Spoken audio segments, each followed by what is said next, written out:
अस्सलाम वालेकुम वरहमतुल्लाहि वबरकातुहू। यूट्यूब का channel guide to learning English में आपका खैर मकदम है। मैं हूं मोहम्मद शहाबुद्दीन, एक शानदार वीडियो के साथ। दोस्तों, आज मैं फिर से हाजिर हुआ हूं इंग्लिश रीडिंग एंड ट्रांसलेशन यानी इंग्लिश पढ़ना और तर्जमा करना कैसे सीखे का अगला हिस्सा लेकर। जैसा कि आप सभी हज़रात को मालूम है कि हमने स्टडीज़ इन इस्लाम नामी इस्लामी किताब को पढ़ना शुरू किया था, जिसके कई चैप्टर्स का तर्जमा पिछले वीडियोज़ में हो चुका है। आज उसी का ये अगला चैप्टर है जो हम पढ़ने वाले हैं। इस सिलसिले का ये 11वां हिस्सा है। ये सबक सीरतुन नबी सल्लल्लाहु अलैहि वसल्लम का दूसरा पार्ट है।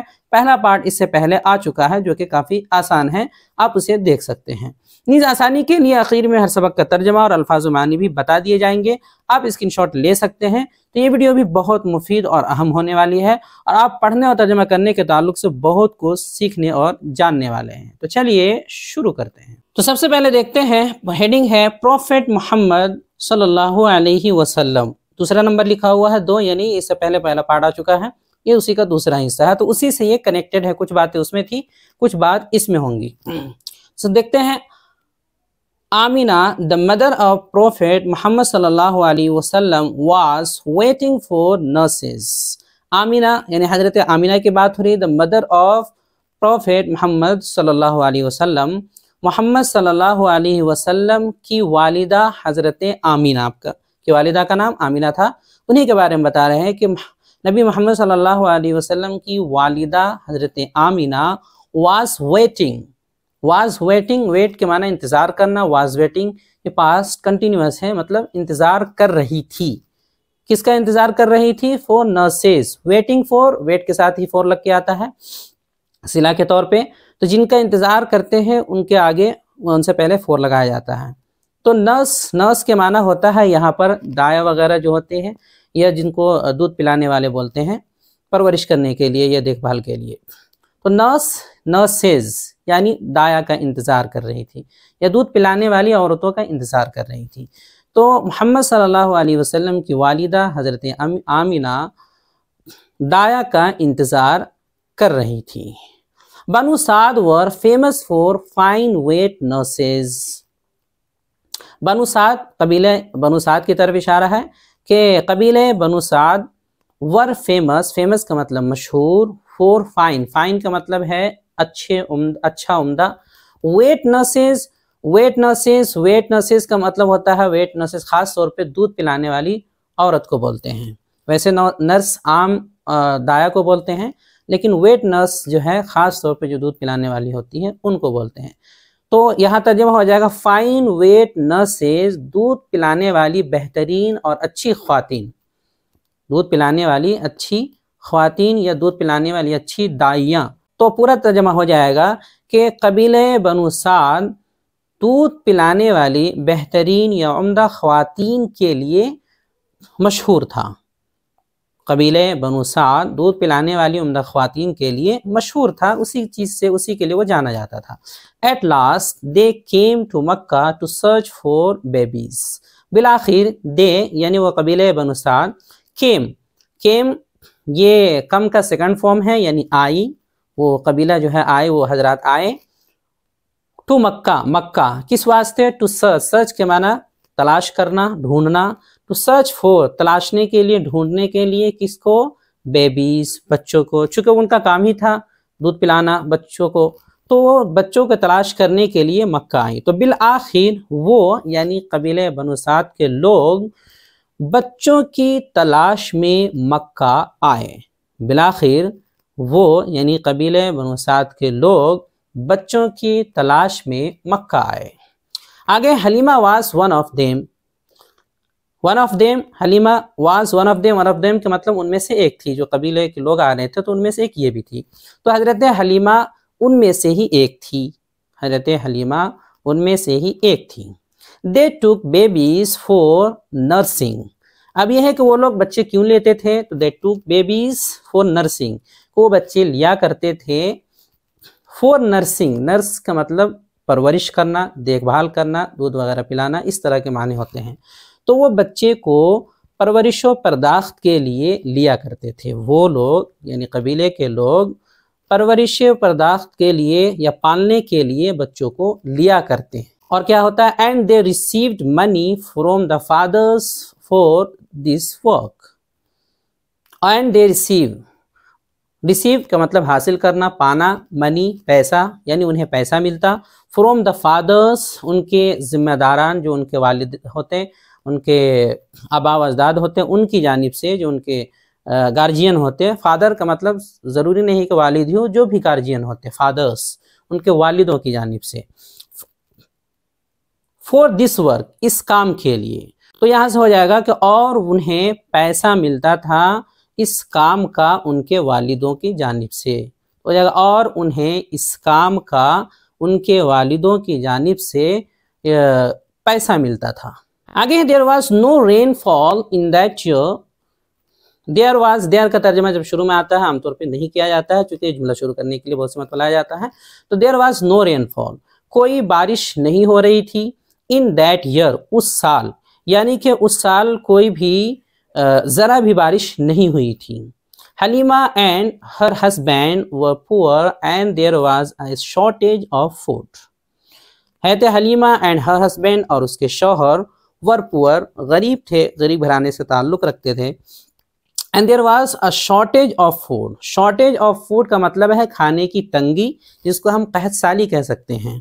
तो खाने की तंगी थी, तो पूरा हो जाएगा कि हज़रत हलीमा और उसके शौहर गरीब थे या गरीब घराने से ताल्लुक़ रखते थे और कहत साली चल रही थी।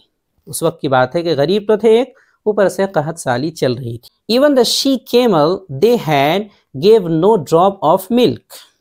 इवन, इवन का मतलब भी, हत्ता के, यहाँ तक के, ऐसे जो हम तर्जमा करते हैं उस माने में आ जाएगा। शी केमल, शी केमल का मतलब ऊँटनी, केमल ऊँट को बोलते हैं, शी लगा देते हैं तो वो ऊँटनी का माना देता है। तो even the she camel they had इसका मतलब जो उनके पास था। हैड ये किसी के पास कोई चीज़ होती है उसके लिए बयान करने के लिए आया था। अगर बोलना है कि मेरे पास कोई चीज़ है तो आई है, और मेरे पास थी बोलना है तो आई हैड, मेरे पास कोई चीज़ थी, आई हैड अ पेन, मेरे पास एक कलम था। तो उस तरह का तर्जमा में आता है। तो even the she camel they had, हत्ता के जो ऊँटनी उनके पास थी, हत्ता के जो ऊँटनी उनके पास थी। अब यहाँ कॉमा लगा दिया है ताकि तर्जमा समझ में आ जाए कि यहाँ से अब अलग बात, अलग जोड़ रहे हैं। तो हत्ता के जो ऊँटनी उनके पास थी, ये पूरा सब्जेक्ट हो गया। Gave no drop of milk, gave ये गिव का सेकंड फॉर्म है, यानी देती थी। नो ड्रॉप बिल्कुल भी एक ड्रॉप का मतलब बूंद है, ऑफ मिल्क यानी दूध का कतरा। तो नो ड्रॉप ऑफ मिल्क, दूध का कोई भी कतरा नहीं। तो अब क्या हो जाएगा कि gave no drop of milk, दूध का एक कतरा भी नहीं देती थी, यानी उसके थन में एक कतरा भी दूध नहीं था। पूरा मिला के हो जाएगा हत्ता के उनके पास मौजूद ऊँटनी एक कतरा दूध भी नहीं देती थी। इस तरह मिला के हम तर्जमा कर लेंगे कि यहाँ तक के, यहाँ से यहाँ तक के उनकी ऊँटनी भी एक कतरा दूध नहीं देती थी। ये आलम था। एक तो गरीब थे, कहत साली चल रही थी, हत्ता कि उनके पास मौजूद ऊँटनी भी एक कतरा दूध नहीं देती थी। आगे है their little son cried of hunger and they could hardly sleep during the night.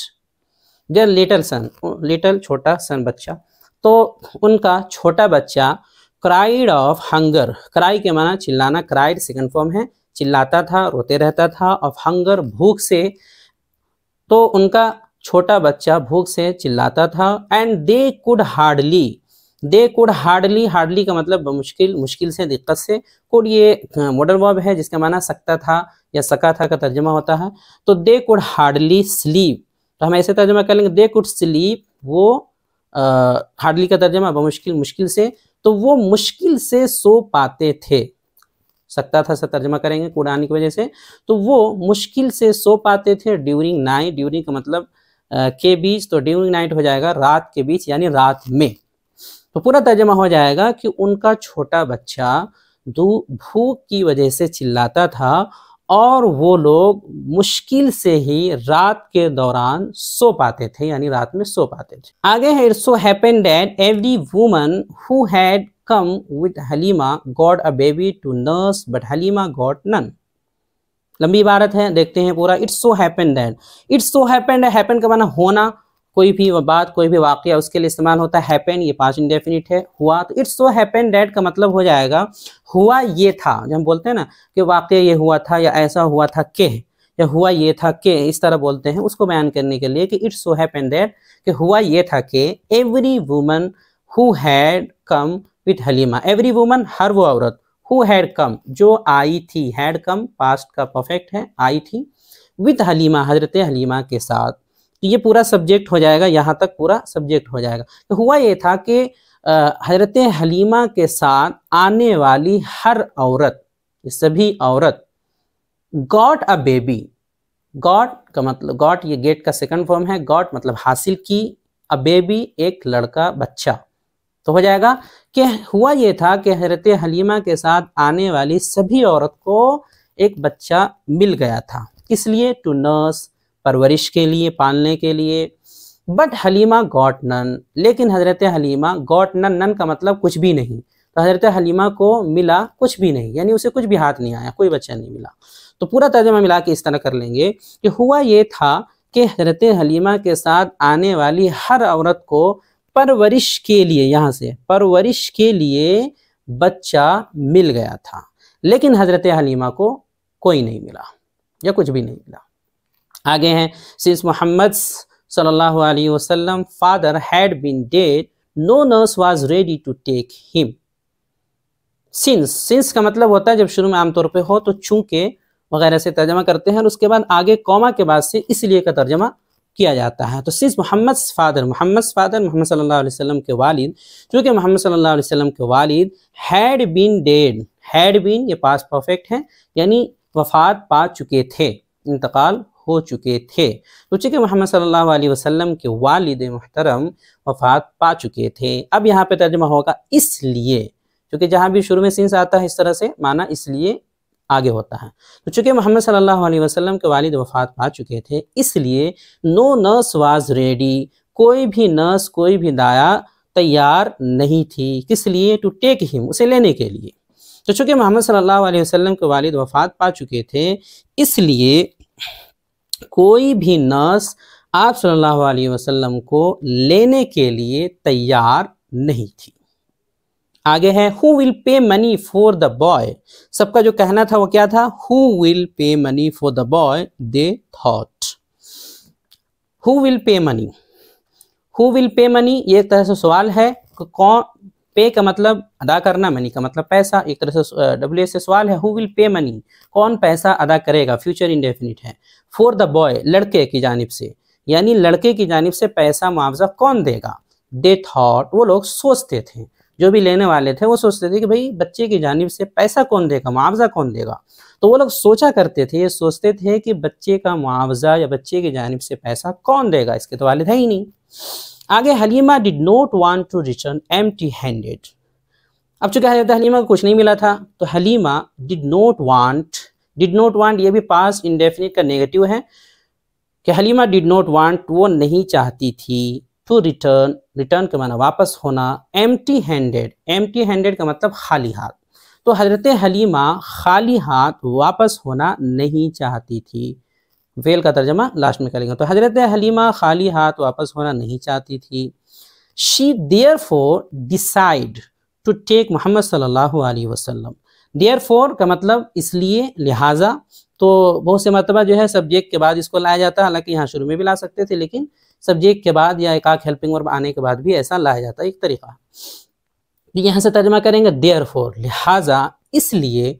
She यानी हजरत हलीमा डिसाइडेड, ये फैसला किया, डिसाइड का मतलब फैसला करना, टू टेक मोहम्मद सल्लल्लाहु अलैहि वसल्लम, मोहम्मद सल्लल्लाहु अलैहि वसल्लम को लेने का।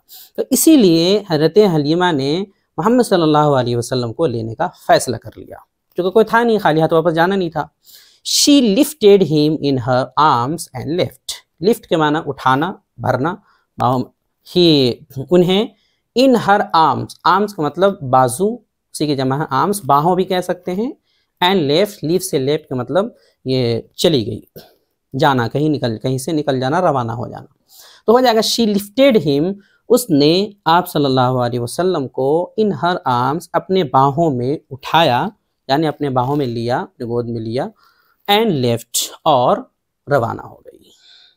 तो उसने आप सल्लल्लाहु अलैहि वसल्लम को अपनी बाहों में उठाया और चली गई, या फिर उसने आप सल्लल्लाहु अलैहि वसल्लम को अपनी बाहों में उठाकर वो आप सल्लल्लाहु अलैहि वसल्लम को अपनी बाहों में उठाकर रवाना हो गई।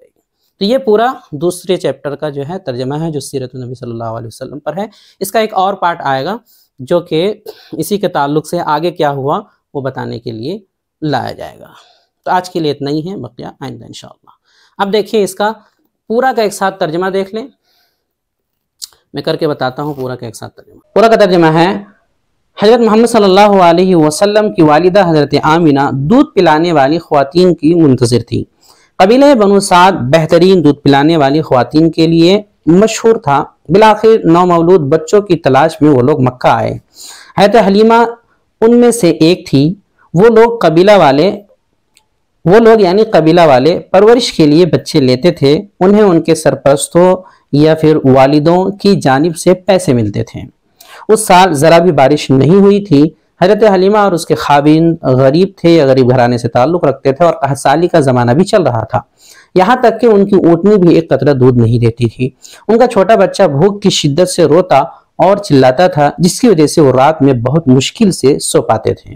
हुआ यह था कि हज़रत हलीमा के साथ आने वाली हर औरत को परवरिश के लिए बच्चा मिल गया था, लेकिन हज़रत हलीमा को कोई बच्चा नहीं मिला।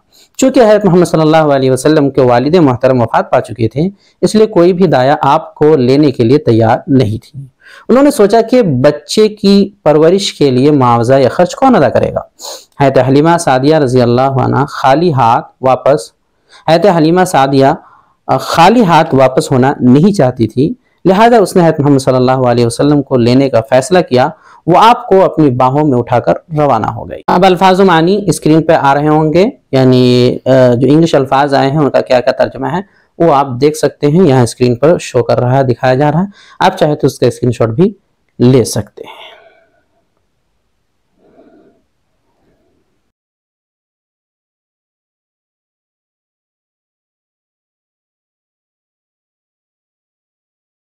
वीडियो देखने के लिए आपका बहुत शुक्रिया। चैनल को सब्सक्राइब करें, स्क्रीन पे आ रही ये वीडियो जरूर देखें। अस्सलामु अलैकुम व रहमतुल्लाहि व बरकातुहू।